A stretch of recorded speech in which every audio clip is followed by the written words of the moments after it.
welcome to Goodfellas History. I'm one of your hosts, Davis. I'm Nick.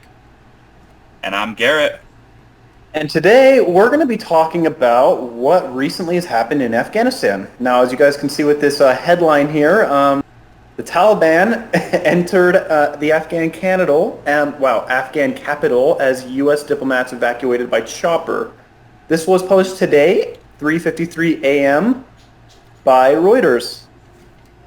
And there's a lot going on in this. I wasn't really going to go into the history of Afghan in the past right now. More wanted to talk about what is happening currently. And then we'll go into what the Taliban has kind of reinstituted in the past. Yeah. So, as I said, Taliban insurgents entered the Afghanistan capital, Kabul, on Sunday. An Interior Ministry official said the United States evacuated diplomats from its embassy by helicopter. The senior official told Reuters that the Taliban were coming in from all sides, but gave no further details on that. A tweet from the Afghan president palace account said firing had been heard at a number of points around Kabul, but that security forces in coordination with international partners had control of the city. This did change, actually. The Afghanistan president did actually flee as well, past that point. Two things. Can you guys actually hear me? Yes. Yeah. Okay. I was trying to get your guys' attention, but... Oh. What's So- up? So yeah, when Nick said go, I was like, I just said that. Well, no, you were just doing the counting. He Yeah, said but then verbal, I said- that's why. Then I said go. Oh, Oh. sorry. I didn't know I you did were not hear that. Yeah. So, Sorry. and two, okay. Sorry to interrupt the flow. No, Oh, not that- a problem, not a problem. As I said, I'm but merely just reading can off you- things right now. Can you go up for a Yeah, second? absolutely. Where do you want me to stop from? Okay. So, keep going up. So, that's Afghan soldier, right? This was, an Afghan soldier stands in a military vehicle in the street of Kabul. You know what's really funny is my dad owned a vehicle just like that. Really? Yeah, so that's not a military vehicle. That's a truck with a machine gun on it. Yes, and it's not even a machine gun attached, if you notice. He's actually holding it. Yeah, and it's not even a machine gun. That's an AR-15. Yep. That's an M16. That's not even a real military grade. Holy crap. Okay, yeah.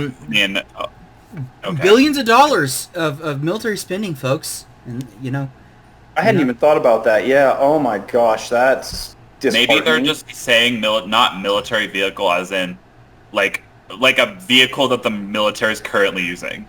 Instead I don't of know, just like man. a Like very outfitted vehicle. For I would war. think if they had tanks or something, they would Boy. be taking pictures of those.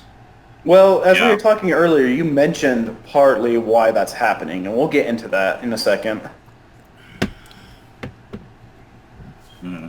But this last week, and this is the part that actually kind of breaks my heart a little bit, but just last week, a U.S. intelligence estimate said Kabul could hold out for at least 3 months. And as I said, that did just change. Mm-hmm. So it took less than like a week. Core U.S. Team members were working from the Kabul airport, a U.S. official said, while a NATO official said several EU staff had moved to a safer, undisclosed location in the capital.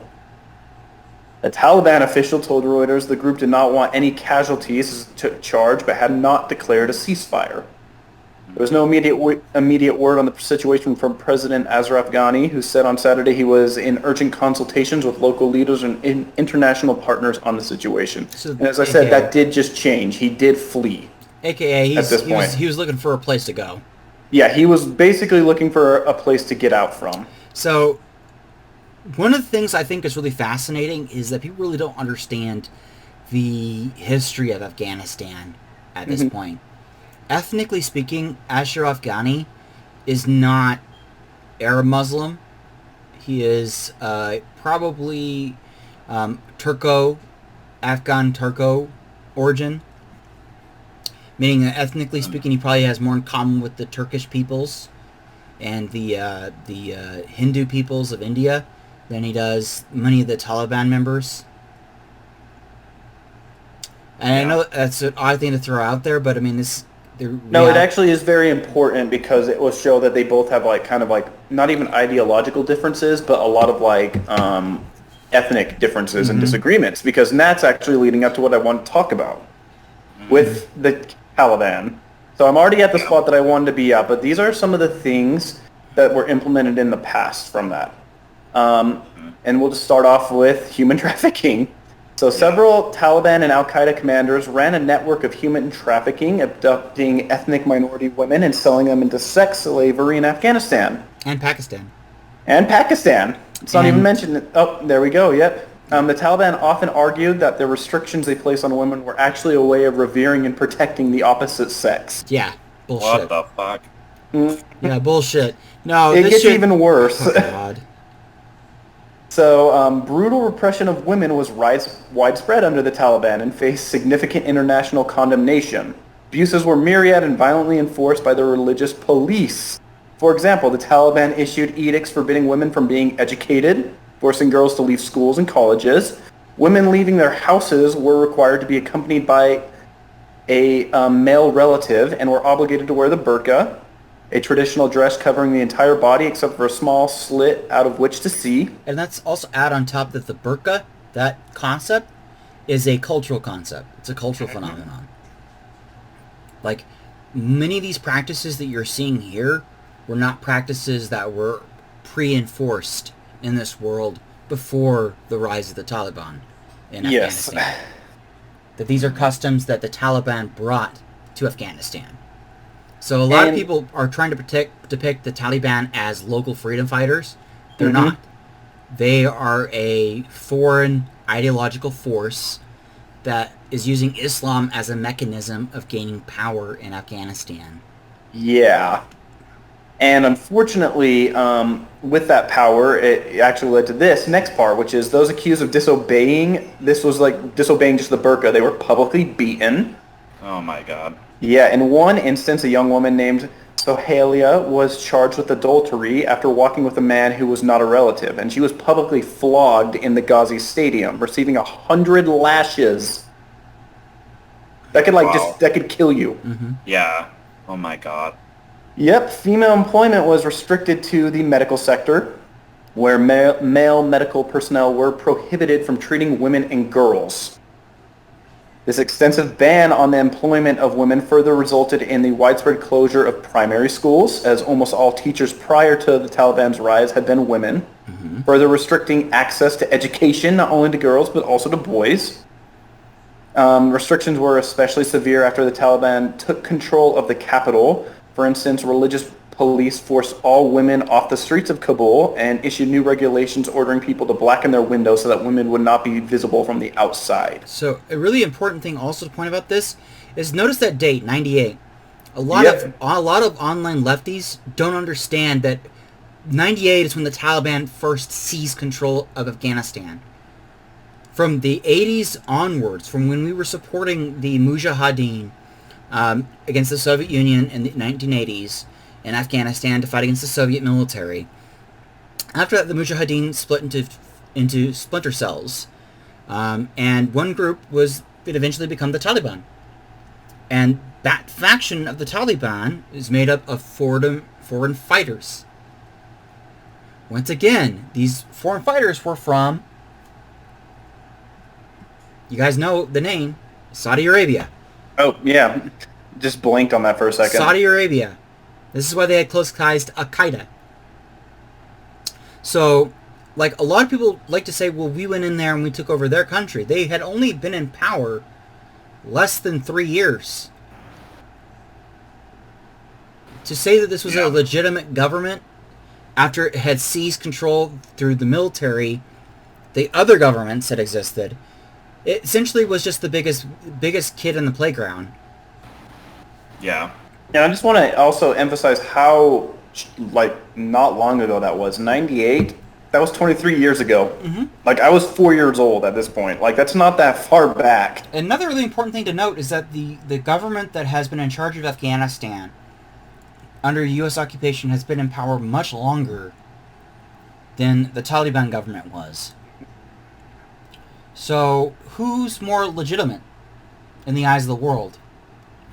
I mean, ultimately, at the end of the day, it seems like the gun is going to outweigh the pen, but I mean, like, it's really important to take this into consideration, because a lot of people kind of ignore these facts when they begin to talk about the subject. Yeah, then that's going to lead up to what I wanted to talk about near the end of this, is just like a lot of this is being like not even spoken about. And that's actually why I wanted to lead up with a lot of these things, because then it gets even further with violence against civilians. So according to the United Nations, the Taliban and its allies were responsible for 76% of civilian casualties in Afghanistan in 2009. According to the Human Rights Watch, the Taliban's bombings and other attacks which have led to civilian casualties sharply escalated in 2006 when at least 669 Afghan civilians were killed in at least 350 armed attacks, most of which appear to have been intentionally launched at non-combatants. So like they were targeting civilians at that point. And then we can lead into discrimination against the Hindus and Sikhs. Now, Hindus and Sikhs have been living in Afghanistan from historic times and were a prominent minority in Afghanistan and were prominent and developed in terms of academics and businesses. After the Afghan Civil War, they started to migrate to India and other nations. After the occupation of the Taliban regime in Afghanistan, they imposed a strict Sharia law, and thereafter discrimination against them started, and the population of Hindus and Sikhs fell at a very fast rate, which was due to their diaspora to the Western world. So, once again, kind of a really important thing. Yeah. Okay, so the Hindu-Sikh population of Afghanistan, historically speaking, predate, well, not the Sikhs. Sikhism is a fairly modern religion, but Hinduism and Buddhism were huge religions in Afghanistan for centuries. And one of the things I find really fascinating is a lot of people don't understand the history of the region itself. There was a period of time where Kabul, the area where Kabul is, was the center of the world. World trade and everything. But the center of the world, because a very powerful empire underneath Timur, or Tamerlane, ruled basically virtually most of the Middle East and a good chunk of India and a good chunk of the former Soviet Istans. And in his empires, when Islam was really introduced to the region and pressed on the region in a way that it hadn't before, and his reign was in the mid-1450s. Well, the early 1400s, actually. But anyway. Yeah. So Islam's presence in Afghanistan, for all extents and purposes, is fairly new. Yeah. Oh. This is the part I wanted to end on before we go into like the open discussion here. But this should sound really familiar. It forbade non-Muslims from criticizing Muslims, ordered non-Muslims to identify their houses by placing a yellow cloth on their rooftops, forbade non-Muslims from living in the same residence as Muslims, and required that non-Muslim women wore a yellow dress with a special mark so that Muslims could keep their distance. Does that sound familiar? Yeah, it does. God. So I just feel like and this is what I wanted to kind of lead up into, and I'm going to end this part of the stream here so we can actually just talk now. Yeah. But I just feel like a lot of lefties in particular right now with the online discourse are not addressing like a lot of these instances and a lot of these sort of like repercussions of what are going to happen when the Taliban take over. And so obviously I feel like as lefties, we are anti-war. We want to get out of there. Yeah. But I feel like it could have been better handled. And I feel like a lot of this could have been maybe avoided. But it seems like a lot of lefties, especially in like the online discourse, kind of disagree. Or at least are not admitting that part of the fact. I think the problem is that a lot of them woefully misunderstand the situation. Like, they think that once the United States is out of the situation, it's not really going to involve us anymore, and that's just not the case. Yeah. And I think a lot of them... There's a level of naivety involved in this. A lack of maturity when it comes to this issue that I find really frustrating. Because, like, it really doesn't take much to actually investigate the history of this region. To understand that, like, some of the narratives that are coming out of, like, left-wing circles, where, like, the Taliban are villainized, I guess, where the Taliban are just freedom fighters, essentially, as they're being portrayed, it completely ignores the fact that actually, no, most of the Taliban and the recruits are made up of radicalized youths from across the Middle East, and are not local Afghan people.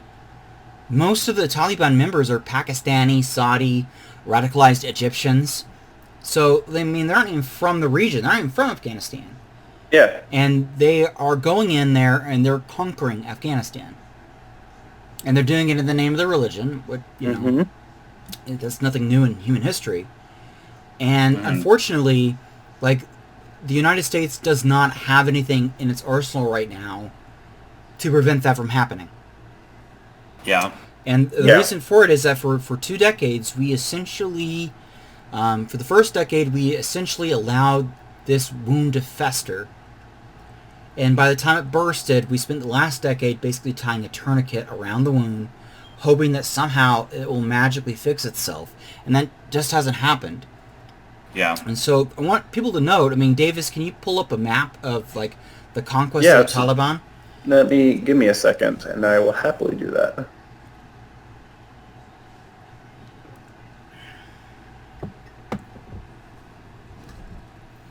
Okay.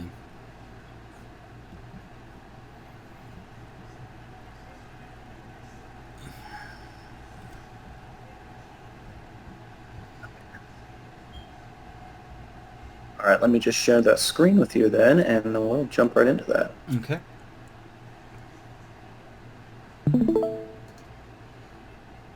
So, the yellow areas and the orange areas are the areas under Taliban control, correct? And as you can tell, even from August 6th to August 15th, it just dramatically changed. So, like, just from looking at this, I mean, these are, like, the areas on the periphery. Once again, like, around here, I believe, is Kandahar, where so many Americans lost their lives. I mean, in this area right here.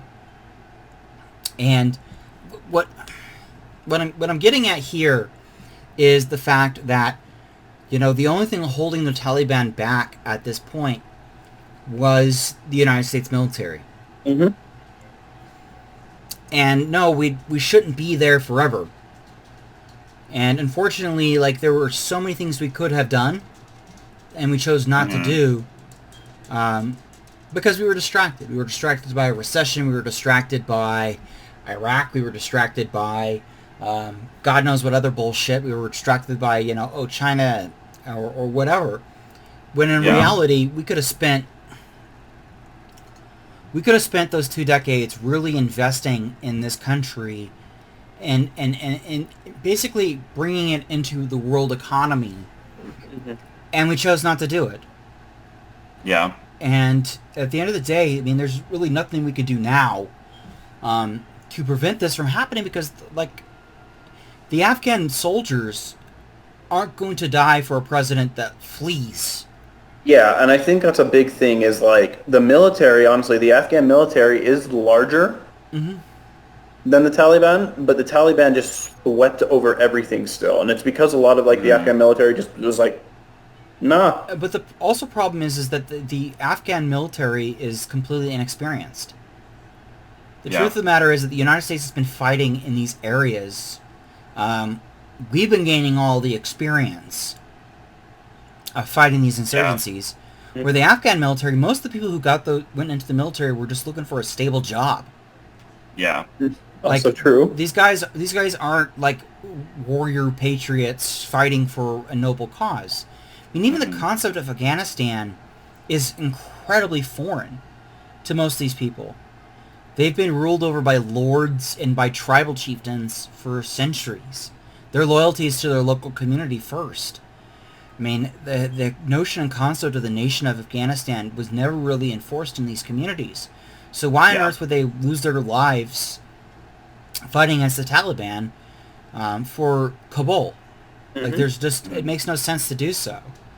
And Yeah. so, like, at the end of the day, like, with even that truck that we saw, it's like, we've spent so much money on cultivating their military, Yeah. but their military is inexperienced. Its commanders are corrupt. The Karzai regime is the key reason why a lot of these issues exist. And I don't know if you guys know who Mohammed Karzai was, but he was the first president of Afghanistan. And he was in power for over a decade. Yeah. He was incredibly corrupt. And that corruption spread, and it was when these corruption charges came out is when the Taliban really made a major comeback in Afghanistan. And they made a major comeback in peripheral communities that were on the butt end of a lot of that corruption. And so, I mean, like I said, I mean, at the end of the day, the United States is going to be held responsible for the end result. Yes, as we should. Yes, I think we should be. And so I guess that's why I find this so frustrating right now, is because, as I said, like a lot of the online left, and well, just left in general, is seemingly celebrating the fact that we're getting out, and it bothers me because I feel like there's a lot of real world consequences to that right now. Well, it's the equivalent of it's like the equivalent of the mission accomplished picture of George W. Bush. Yeah, it does feel that way. What's up, Garrett? So, I've been quiet for a while because I just wanted to kind of listen. So, from what I'm understanding, there's no clear path forward, because if we stay there, it's not all good, and if we leave, it's not all good. Yeah. So my thing is, I don't know if this leftist infighting is really worth it. Because, I mean, from what I understand, it's not like, we have two choices. We either stay or we leave. Mm-hmm. You know what I mean? I mean, if there's a third choice, like, feel free to correct me, but... There really isn't, and that's the big problem. And so I don't really... And again, I feel like I'm not on... I'm trying to kind of be in the middle here, where I understand. I feel like since we've been there for 20 years and it has not been effective at all, I don't think it's unfair for people to ask the question, well, if we remain, for how long? Mm-hmm. And again, I think it's horrible what the Taliban's doing. I feel like a lot of people do agree that the Taliban is horrible. I don't think, at least from what I've heard, I haven't heard the Taliban being referred to as freedom fighters, and maybe some people do. But I just think that without a clear path forward, and without like a clear, this is the right way to move forward, and we already have a lot of infighting on the left, I just don't know if this is really like worth it. From what I understand, because when Biden said, hey, we're leaving, I felt like I only saw like positive, reactions to it. And now I do feel like maybe this seems a little kind of flip-floppy, and I'm not trying to like attack you guys, because again, I do understand this is a nuanced issue, but I think at the end of the day, we either stay there or we don't. If both things are kind of, it seems like almost equally bad, then why are we kind of going after each other so hard? Well, I think a lot of it is optics. So them saying, hey, I'm glad we're leaving, is not the issue. The issue is with how they're going about it. Yeah. And I think that's a lot of the problem. It's the rhetoric and it's the optics of it, because that's going to bite us in the ass. Whether we like it or not, as leftists, there is we don't have a third option. Us leaving is the only path forward other than us staying. But the problem that's not the issue. That's not the issue. The issue is that downplaying the negativity of the situation, I don't know. It just seems like there's a lack of humility and introspection going on here. When you hear some of these takes that even people like Kyle were making. Yeah, and that's what I was going to bring up in a minute, but I actually want to hear Garrett push back on this, or it sounded like you were going to, so I'm curious what you had to say on that first. Well, and that's kind of why I said I don't think it's completely unfair to ask the question, hey, we've been here for 20 years, it's now in a situation where the Taliban, we haven't done enough to make it so that they can't, achieve power, I don't think it's unfair to ask the question, if we stay, for how long? Another 20 years? Like, again, I understand. Yeah, like, but I that's not the understand, argument. That's not the argument, though. The argument that I'm making maybe is he can reread the tweet, but that's what I thought. Well, no. The argument here, and the question isn't, because what was he responding to? Yeah, can you reread the tweet? Maybe I'm missing something. Yeah, let me pull that up. That's what I thought. Let me pull up Kyle's tweet. It was frustrating beyond belief. Yep. Come on, phone, you can do this.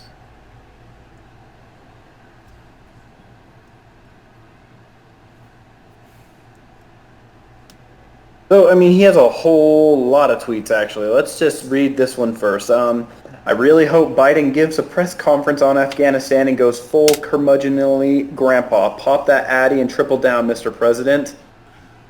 Opinion polls have consistently shown Americans are anti-war. I'm very curious if the media onslaught on Afghanistan shifts it at all. And then there was the one I mentioned that I commented on. Let me pull that one up. Yeah, that's the one I was thinking of. Yeah.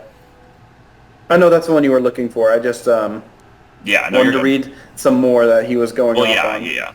But Afghanistan was going to become Talibanistan if we left in 2004, 2010, 2021, or 2036. So if you insist we should stay, just be honest and say forever. Well, yeah, and so I feel like that tweet specifically, I think he's just talking about, I mean, again, sure, we could have, I think at the beginning, we could have obviously had a better plan. And that's kind of another thing I want to bring up. I mean, when you say the United States will take the responsibility for this, sure, but I don't think the left should take responsibility, because let's be real. The administrations that we've had in between that time were Bush, Obama, who I would argue isn't really like that left, like at all, and then we had Trump. And so I just don't... It's not how the world works, though, because we're the United States. So, it doesn't really matter which political party is in charge of the United States. We're still the United States. Okay. So, here's the reality. Like, with that Kyle tweet. I mean, the reality is that, up until 2010, we probably had a shot of giving Afghanistan an opportunity to stand on its own 2 feet and keep the Taliban out of power. After 2010, or by the time we got involved with ISIS, our focus was completely off the ball. The Karzai government was exposed for the corrupt piece of shit that it was. And so, there's really no middle ground. This is a question we should have been asking 10 years ago. What are we going to do? Yeah. So, the problem I have with this is once again, that's not what's being discussed. Yeah. This is a response to somebody saying, hey, bad shit's going to happen. Well, no matter what, bad shit's going to happen. Okay, but not responding to that. Just pithily, and let's really be honest, this was a pithy comment. Saying, well, no matter what, this is going to happen. I mean, that's ammunition for whom? I mean, I feel like this will just be ammunition for the right, but... Ammunition for the right and? Who else? I don't know who you're looking for on this one. Yeah. Centrist Dems. Ah, yes. Wine moms. But the issue is that the right and centrist Dems were the administration. I get what you're saying, that it doesn't really matter because we're all the United States. But, I mean, if people are going to say, oh, look at these lefties on Twitter, they said this gives ammunition for the centrist Dems on the right. Mm-hmm. Those are the administrations that ultimately failed, though. I know, but the key thing is, what are we trying to do? I don't know what we're trying to do. The online left is trying to coalition build, Garrett. So, when you say shit like that, guess what? That's going to upset the wine moms. But also, more importantly, and this is the key thing, it makes people question, your understanding or the nuance of the situation.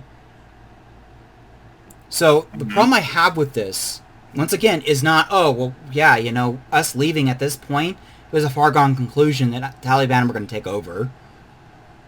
Ignores the consequences of that. Because there will be consequences to that. We don't know if this is going to further destabilize the region, if this will stabilize the region, especially since next door is Pakistan. And Pakistan is dealing with major Islamic terrorist issues as well. And guess what Pakistan has?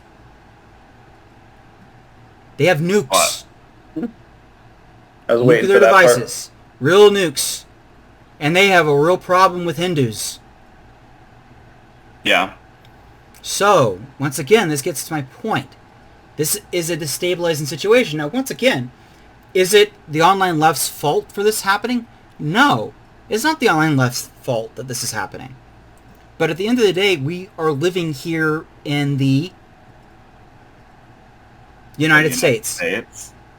Okay? When we make pithy comments like this, afar, without taking into consequence the long-term destabilizing impact this might have, what does it sound like? Like we don't give a shit. Like we don't give a shit, that we're just a bunch of callous, self-righteous pricks.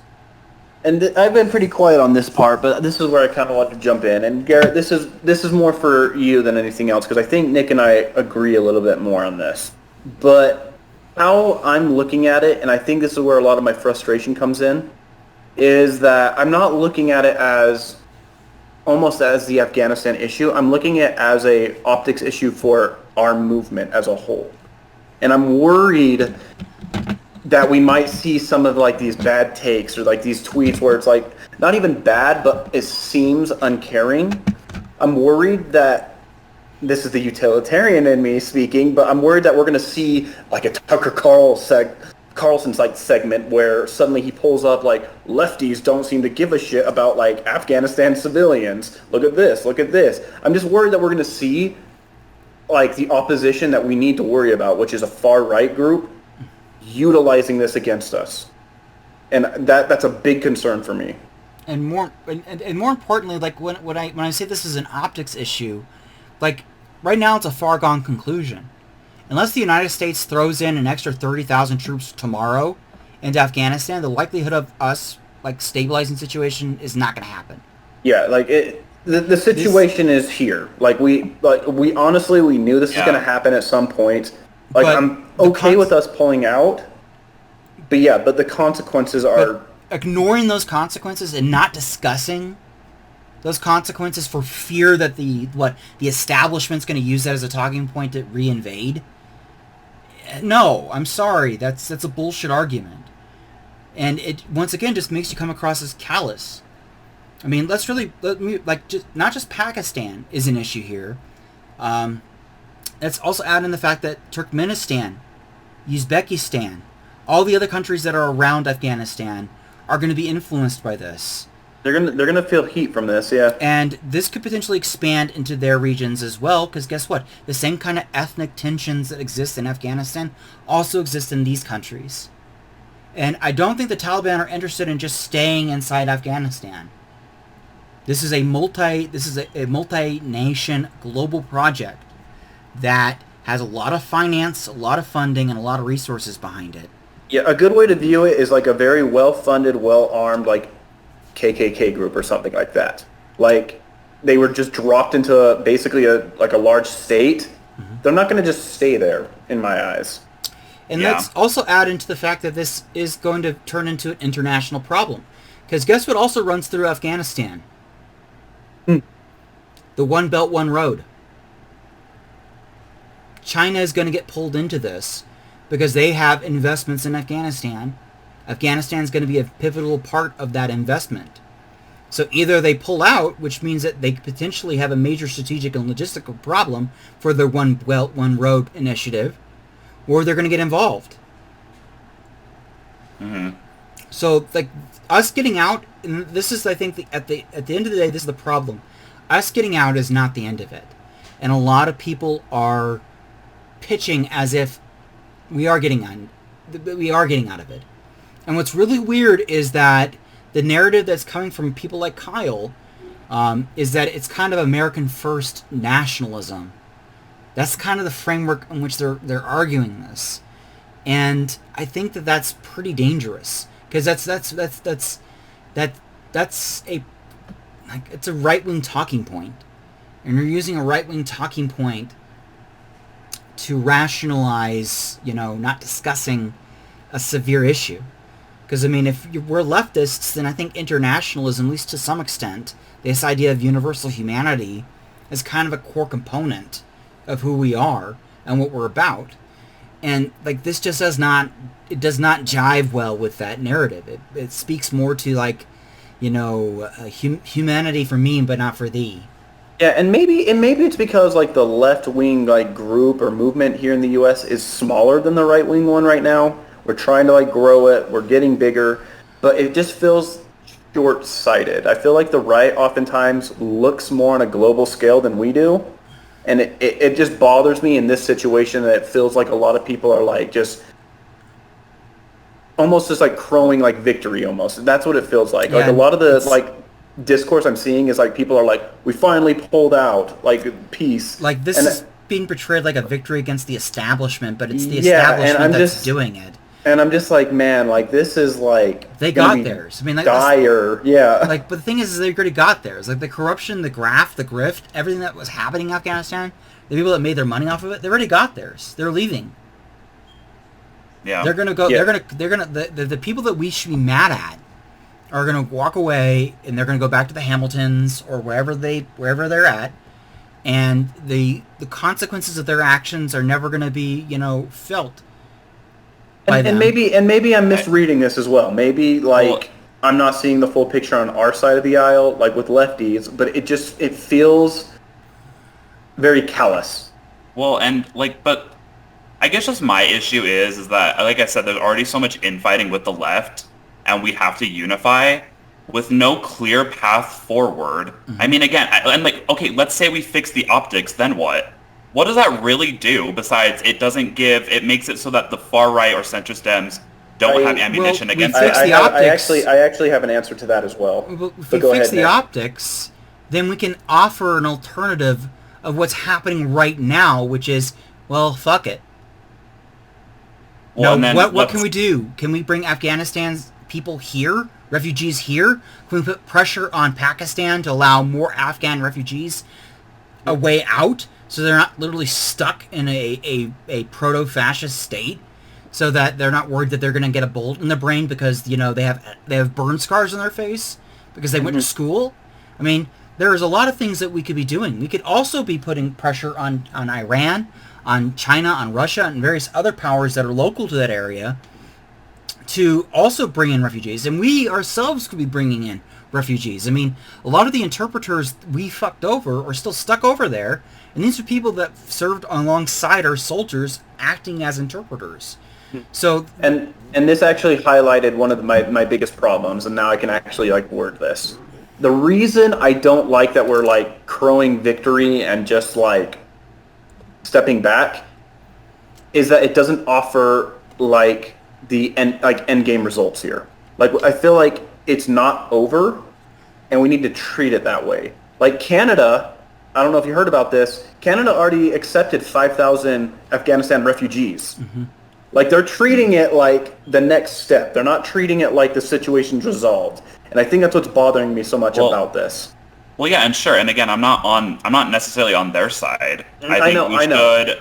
Well, I know. I just want to make that clear for like people watching.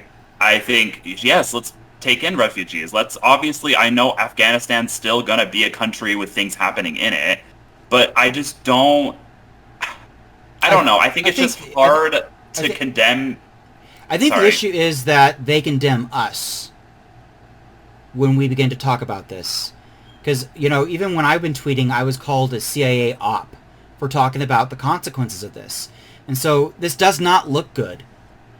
Well, and it's online. I don't think we're going to be able to get in a situation where we have all lefties saying the correct thing 100% of the time. I understand that, but that's my point, though, is that there are very prominent figures that are going along with the CIA op talking point narrative of, if you say anything against this, then you just are for the establishment. Well, yeah, and that's stupid, but it is. But that's my point. I guess that's what we're trying to talk about, is that it feels like we need to have a different approach to this, because like it's not over. Like we've got more to do with this, but it feels like a lot of like prominent, as I said, Kyle Kalinske has over 1 million subs. Like he's got a huge audience and huge outreach. Yeah. Is like it almost feels like he's washing his hands of this at this point. And I'm like, we've got a lot of work to do now out of this. He's found himself allied with people like Mike from PA. Mm-hmm. You know, if you're in the same bed with Mike from PA, then you might be in troubling waters. Yeah. So my point is, and I'm not saying this is you, Garrett, and I'm pretty sure there are plenty of people who are like you, who don't understand why this has become an issue for the left. I don't even think that's not understand. I actually get where Garrett's coming from on this, and this is why I wanted to have this dialogue, because you're seeing it as like... Yeah, if there was a clear path forward, it would be different, but there just isn't. And that's my point, though, is that there's no clear path forward. So instead of spending our time like resting on our laurels, defeating the establishment, whatever the fuck that means, we need to be really understanding that, okay, this is round one. We need to figure out as an organization, as a community, as a movement, where are we going to go from here? What are going to be our goals when it comes to Afghanistan? How are we going to treat the situation? Why are we just talking about the fact that, oh, it's great that our soldiers are coming home? That's great, yeah. How are we going to pitch that to the community? How are we going to sell this to our fellow Americans? Are we going to sell this as they did their job and now they can come home? Well, you know, that's not going to be how they feel about it. How do the soldiers feel about it? I mean, there's so much more that so much time, so much more energy that needs to be invested in this. And what's really frustrating me is that people with prominence, with resources, who could be doing this are choosing not to. They're choosing to fall on the same faux populist, anti-establishment nonsense that we've been hearing over the last 2 years. And it's meaningless. It's substanceless. All it does is concede so much ground to the right and to the centrists to basically form the narrative of how we're going to look at this. Yeah. Garrett, go ahead. You were about to say something as well. I don't know. I definitely get what you guys are saying. Don't get me wrong. I just think that... I mean, I feel like I just don't really know what to do, because I don't think we're going to change Kyle or Jimmy Dore's mind about this. No. Obviously. I don't think we're going to change Lefty's mind on Twitter by just arguing back and forth or having them watch this video. And so I just kind of don't know, and with the Afghanistan situation, there's no clear path forward. Either way, it's going to be bad. I guess I just don't really know, like, what to do about it, and I just don't think for me, if I just don't, like, if I come to that conclusion, I just don't know if it's really worth driving a further wedge among, like, leftists. I think at the end of the day, that wedge already exists. And regardless, I mean, this is not a new wedge. This is just a continuation of an old one. And once again, it's the result of the fact that the very same kind of people who support this are also the same people who are Bernie busters. Yeah. I mean, and I think it's a lack of ideological nuance, and I think maturity on their part. And I think that's the thing that's frustrating with this. Like, I'm not frustrated with you, or even people who think like you do in this point, because I understand where you're coming from. To you, you're like, we're stuck between a rock and a hard place, so why are we arguing about this? Yes. Where with me, I'm like, I agree with that. That's not the issue that we're discussing here. What we're discussing is how do we, as an organized left, move forward from this? Because this is not a victory. Treating this as a victory when it's most clearly an L in every single conceivable way, it was a lose-lose situation. So don't try to pretend that it was a win-lose situation. This was lose-lose. We chose a loss that maybe has more options in the future, but we need to be the ones applying those options. We need to be the ones coming up with those options. Yes, and that's what I agree with 100%. Not Lindsey Graham, not Joe Manchin, not Kristen Sinema. We need to be the ones discussing this. And any discussion of this should not be... And the ramifications and the consequences of the Taliban taking over Afghanistan should not be labeled as just a CIA war profiteering talking point. These are real consequences. If you put your hand on the stove and you get burnt, okay, I'm sorry, I'm not a simp for the fire department. I'm just letting you know, hey, you're going to get burnt on the stove. And how are we going to handle that? How are we going to deal with the burn? How bad is the burn? Is it going to be long lasting? Is it going to be disfiguring? I mean, we need to be thinking about it this way, strategically, tactically.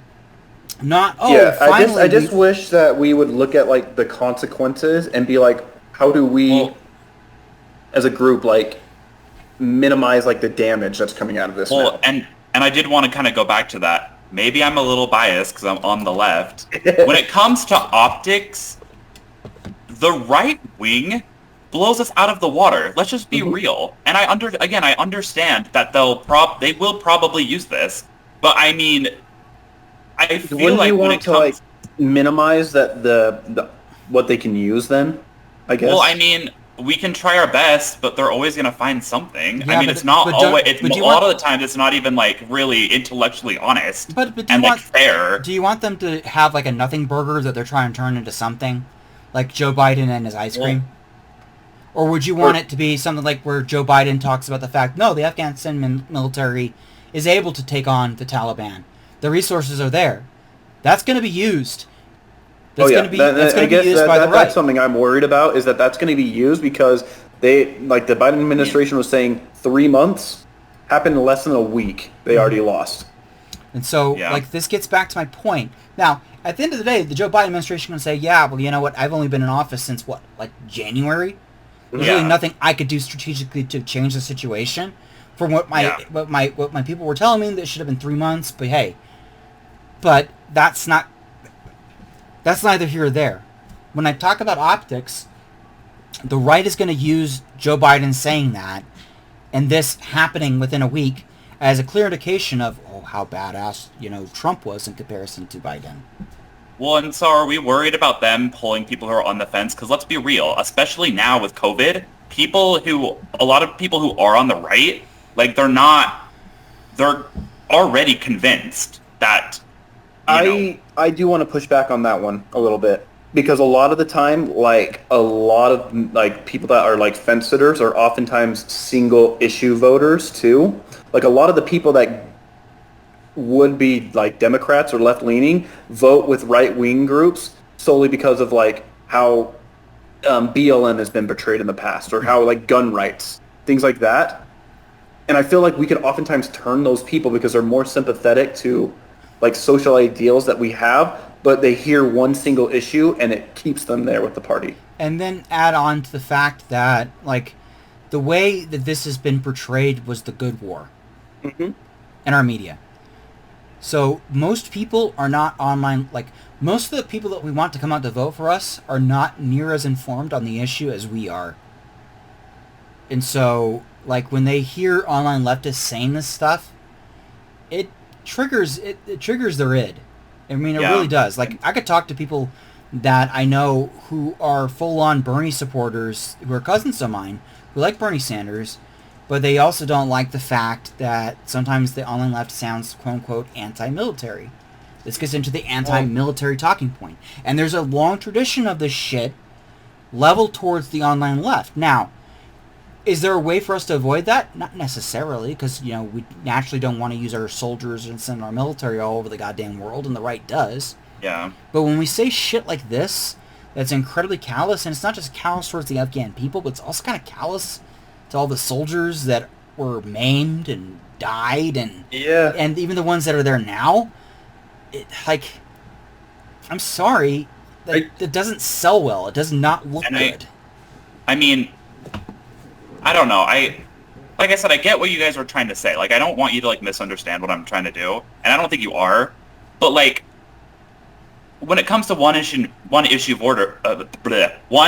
voters, I mean, people have like abortion as like their one issue. You know what I mean? We're not going to be able to pull all one issue voters. No, I don't know if I fully agree, but maybe. The goal is to pull as many as we can over. So what have I been preaching? It's not about how popular you are. It's about how many people you can get out to vote for you on the day of the election versus the other guy. Well, and again, I understand it's a reality, but I think that I don't know. I want to criticize the, phenomenon of a one-issue voter, because they're going to, it's like brunch Democrats in a way. If that Yeah. issue gets resolved, they're not going to care anymore. And Or they'll move so on to it's something just, else. So the thing is Or- that in many ways we need to be the very arbiters of these issues. yeah, So what I know I've said this before in another video, we need to be wanting them to stay in brunch. And we need to scare the living shit out of them every single time we have an issue that somehow their brunch is going to get interrupted. So why do we want a UBI? Well, you get to keep your brunch. Why do we want Medicare for all? You get to keep your brunch. You want to know why we're getting out of Afghanistan, and why we want to bring in Afghan refugees? Well, you want to keep your brunch, don't you? yeah, So the trick is selling this as a movable point. Because the real problem with the Vietnam War is that it didn't teach us a fucking thing. Because guess what we did within a generation?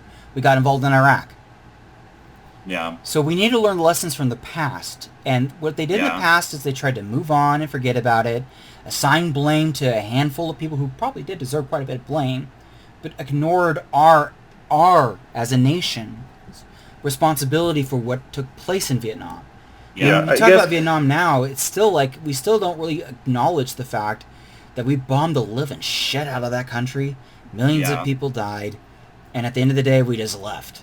Yeah, and I get what you're saying, Garrett. Like, obviously, we as lefties have criticized like military occupations and whatnot, but at the end of the day, that's not going to matter now because we're still like U.S. citizens. We're still part of like the American like discourse, and like this has consequences coming out of it. I feel like we need to be ahead of it. Yeah, exactly. Well, and Nick, I want to say this next thing, and I don't want to like try to call you out super hard, but you have said in the past, be hard on institutions and soft on people. And, and like you've brought that up when it came to like the January 6th, like Capitol riot, people were scared. And I feel like, especially in a situation now where there's no clear path forward, I feel like we're kind of being hard on people. And again, I'm not trying to say that I'm still being hard on institutions. I'm being but hard like on people on Twitter though. Let me explain. I'm being hard on the faux populist, anti-imperialist left as an institution because of this blanket mindset, this almost mantra that anytime we talk in any kind of shape or way or form about the consequences of us leaving militarily in any of these regions, whether it's Iraq, Afghanistan, Korea, Japan, that there could be long-term consequences to that, that this is somehow immediately a CIA talking point. When in reality, no, this is just facts. The CIA may be full of shit, but they're not always full of shit. This might be a CIA talking point, but if the CIA told you 2 + 2 = 4, is that a CIA talking point?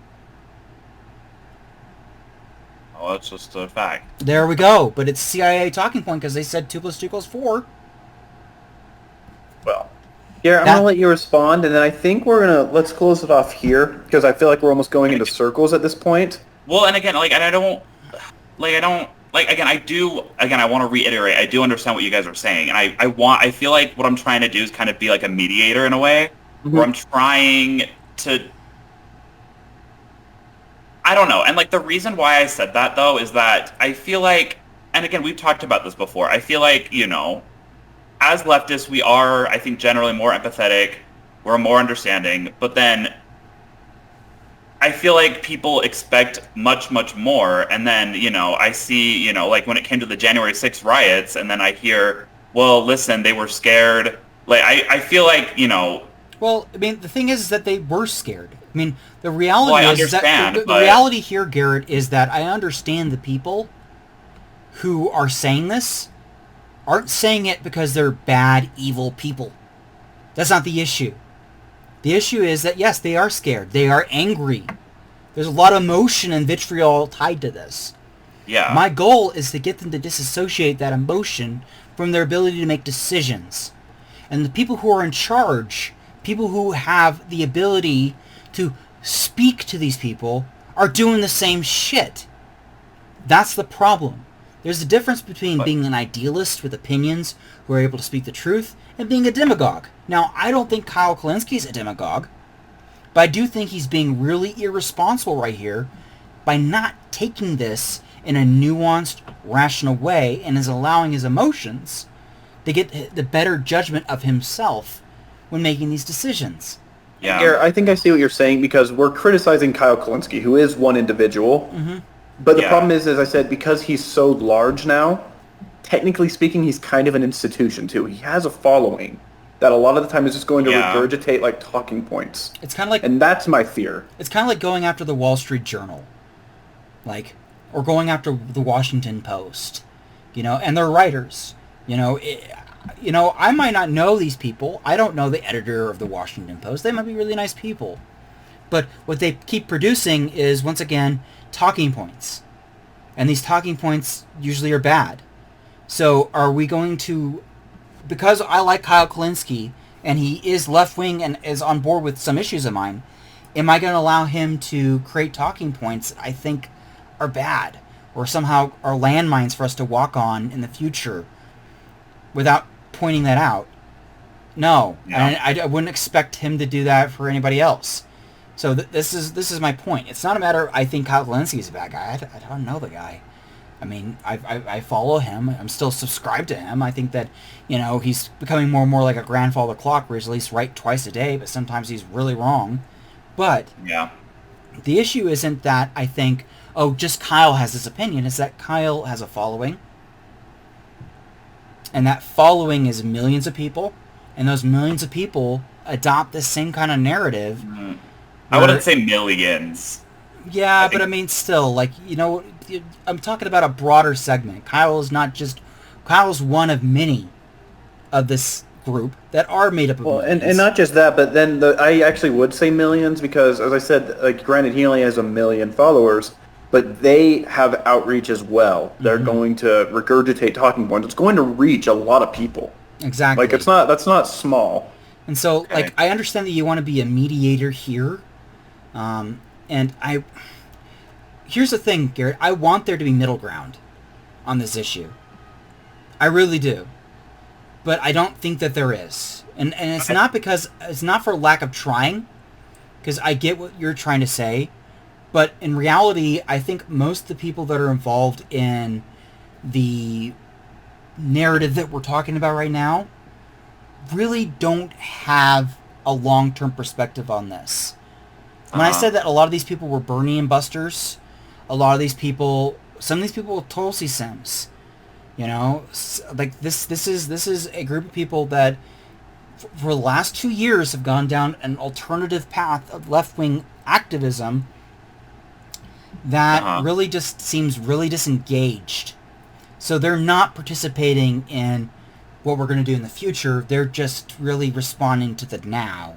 Yeah, it's becoming more reactive. I can agree with that. And that's my issue. And it's not because I think these people are bad people. I think these people have legitimate fears in their lives. The very same things that motivated and energized and the anxieties, the economic anxieties, the social anxieties, that COVID and this recession that seems to never fucking end, also permeates in the left, and it comes out differently. But it's the same modem and consequence of thinking when you're under stress. When you're stressed out like that, you might as well be drunk. You might as well be drugged up. Studies have shown that when you're under that much duress, when you're that scared, and when you're basically permanently online like a lot of these people are, you're not making your decisions based off of rational outlooks. You're basing your opinions off of how you emotionally feel about something. And that's understandable to a certain degree. But the people who are in charge of this, the people who are supposed to be one step beyond, above the fray, the speakers of truth, they shouldn't be allowing that to affect them. They should be more rational. They should be taking the time to be more nuanced in their approach. And it doesn't seem like they are. It seems like they're taking a way too simplistic approach on this. And they're not really addressing the consequences of what's going to happen. Yeah, I just think as influencers, we just have to be careful with how and when we use ideals and talking points. And once again, this is an explanation, not an excuse. I'll never excuse the Capitol 6th rioters for what they did, because had they succeeded, they would have murdered people.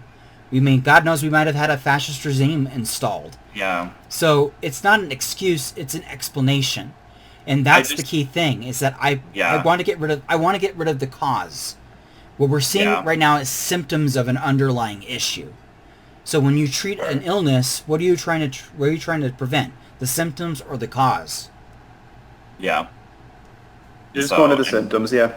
Mm-hmm. Yeah, and I just do think between those two things, it's, you know, I don't know. Maybe I'm missing something, but I feel like when we talk about the January 6th riots versus this, it's a false. I really do feel like it's actions versus words, and like, I mean, you know what I mean. And so I don't know, and again, but there is what action though. Like there is no action really going forward. I agree. So Garrett, the only reason I'm talking about January 6th is because you brought it up.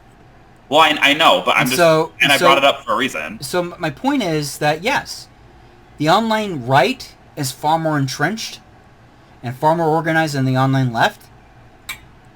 And they were able to permeate something like that. Fortunately, they failed.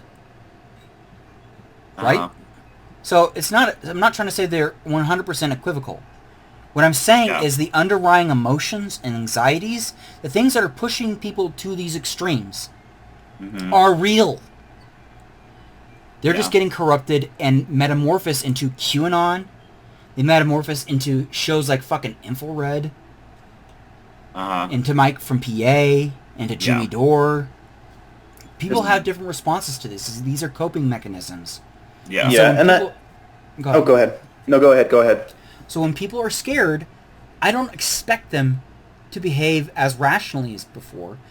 Because guess what? When you're scared, are you thinking rationally? Or are you just in survival mode?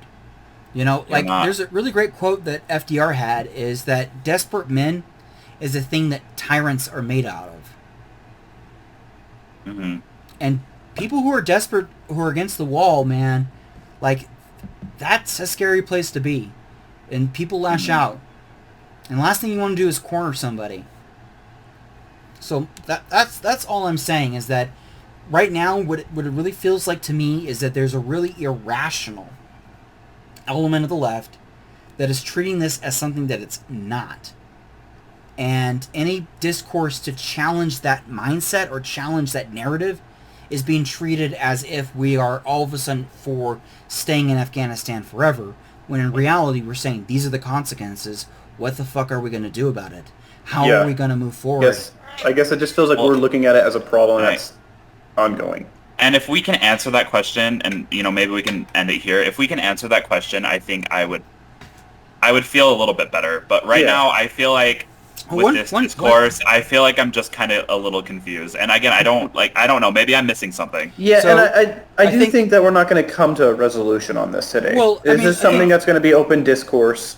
I think that the problem is that we need to have a discussion about it, about what we are going to do. And any discussion about what we are trying to do is being shot down as CIA talking points. Mm-hmm. That's the issue. It's that when I try to voice my opinion about, hey, are we going to bring Afghan refugees here? Are we going to put pressure on Pakistan to allow more Afghan refugees into Pakistan? Are we going to ask Iran to take in more Afghan refugees? Is there a deal we can work out with them to do that?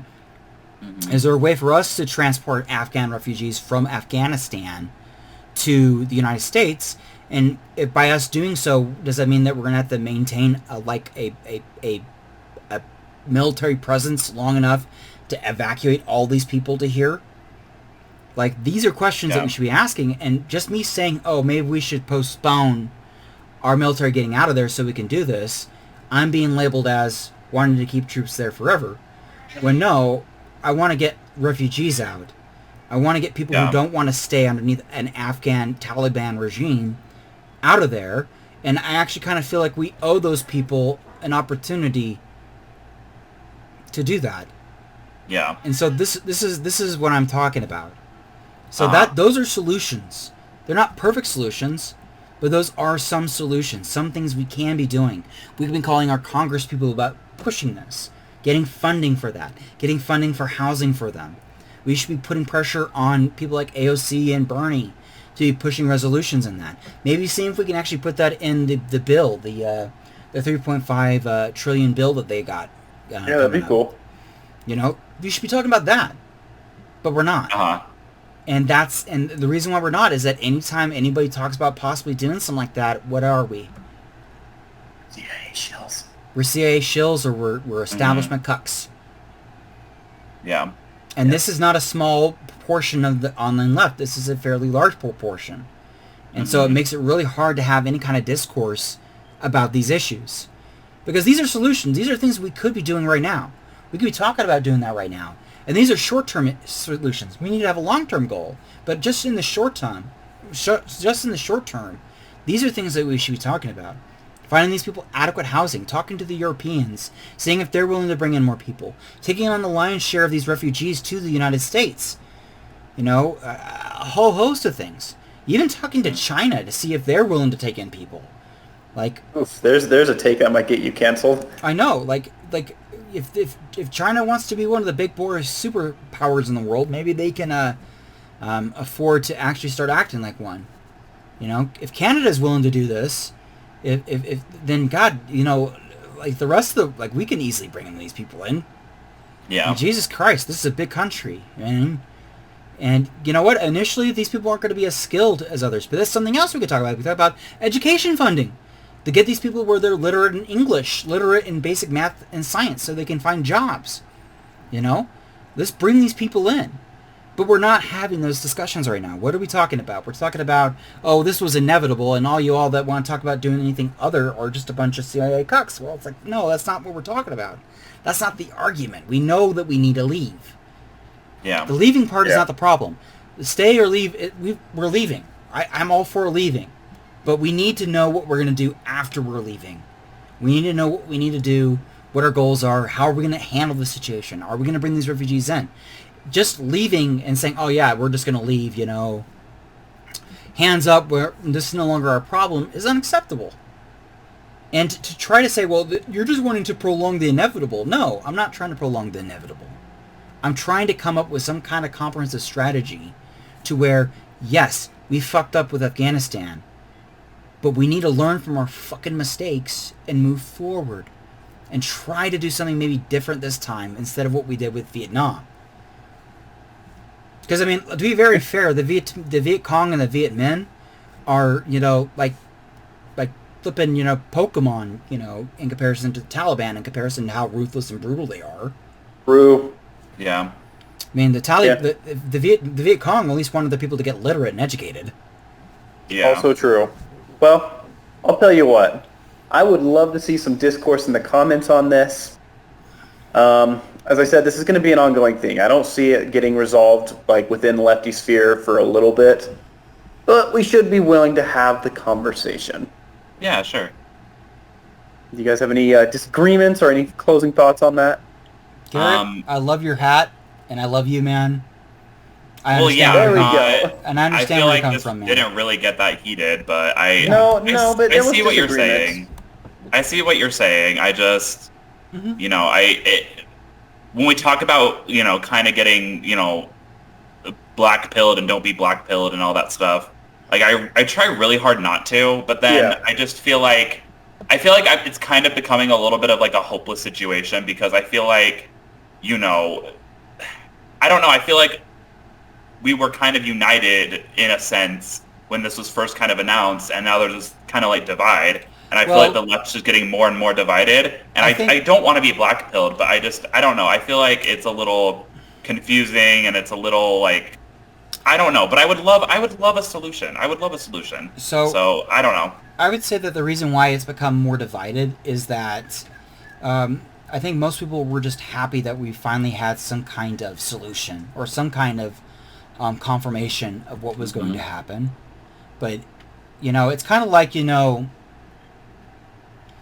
how do I describe it? It's like getting a promotion or something where initially you're excited for it, but then it dawns on you what's happening. You know, it's bittersweet, right? Yeah. And so the reason why I think it's become more pronounced is that once again I think that the illogical or the irrational or the dum-dum left, or whatever the hell we want to call it, the Jimmy Dore stands. Their understanding of this is just so immediate. There's no step beyond. Yeah. And the moment people began to present that, it's a challenge to their worldview. And more important, it's a challenge to their perception of the situation. Yeah. Where me, I saw it as a lose-lose, but it still was the lesser evil.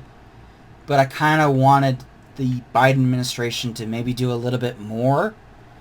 You know, actually have this thing called an exit strategy.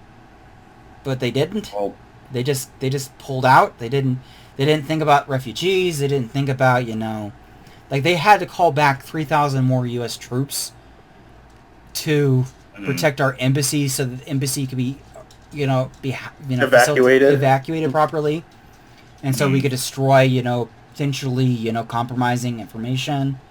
And that some of the compromising information might be, shady shit that we're doing, but a lot of that is just, documentation and copies of documentation and manuscripts pointing out who interpreters were so that they don't get murdered. Like, there's a lot of really bad things that happened. And, once again, I can kind of lay this at the feet of Joe Biden, but I can also lay this at the feet of every administration since George W. Bush. Yep. So it's a complicated situation, and I think at the end of the day, I would just want people to recognize that it's far more complicated than, oh, yay, we're getting out. We're gone. Yeah. It's not going to end that way. We're going to get involved. We're going to be involved in this region for some time. And a lot of it is just because we spent so much time and energy in there to begin with. Yeah. My final thoughts on this, Garrett, no doomerism. I'm really trying not to. It's okay to have discourse. It's okay to have problems. We're always going to have problems, and we've always got to find ways to fix it, hopefully with more of a lefty set of ideals. Issues are not problems. The issues are solutions. Yes, sir. Yeah. Well, as I was saying, I really hope to see some discourse in the comments. Be civil. If you guys like what you heard, make sure to like, subscribe, hit that bell, and we'll get back to you with some more content. See you next time. Bye guys.